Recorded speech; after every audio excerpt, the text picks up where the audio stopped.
আসসালামু আলাইকুম রহমতুল্লাহ। পরিশ্রম হচ্ছে সৌভাগ্যের প্রসূতি। আপনি যত বেশি পরিশ্রম করবেন ততই আপনি সফলতার দিকে এগিয়ে যাবেন। কিন্তু পরিশ্রম দেখে যদি আপনি ভয় পেয়ে যান তাহলে আপনার জীবনে কখনো সফলতা আসবে না।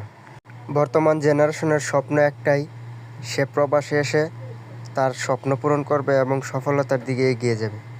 কিন্তু এই প্রবাস যে কী, যেই প্রবাসে আছে সেই জানে। আপনি যদি পরিশ্রম করতে পারেন তাহলে এই প্রবাস আপনার জন্য। যদি পরিশ্রম না করতে পারেন তাহলে সবচেয়ে হতভাগা প্রবাসী হবেন আপনি।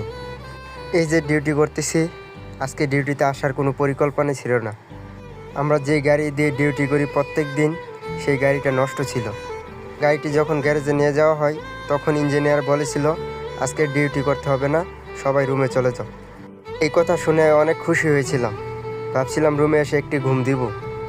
হঠাৎই 1:30টার দিকে কল আসে, ডিউটিতে যাইতে হবে, অন্য গাড়ি দিবে। আধা ঘন্টা কাজের জন্য ঠিকই ডিউটিতে যাইতে হচ্ছে, অথচ এই কাজটা অন্য গ্রুপকে দিয়েও করাইতে পারতো, কিন্তু না করিয়ে আমাদেরকে ঠিকই নেওয়াইছে। এটার নামই হচ্ছে প্রবাস, আর আমরাই হচ্ছি প্রবাসী। সবশেষে একটা কথাই বলবো, বিদেশ আসার আগে ভালো একটি ভিসা আর একটি ভালো কাজ দেখে এই প্রবাসে পাড়ি দেন, নয়তো আপনার কান্নায় বালিশ ভিজবে, দেখার কেউ থাকবে না একমাত্র আল্লাহ ছাড়া। সবাই আমাদের জন্য দোয়া করবেন, আমরা যেন আমাদের পরিবারের মুখে হাসি ফুটিয়ে আবার সহি সালামতে সুস্থভাবে মায়ের কোলে ফিরে যেতে পারি।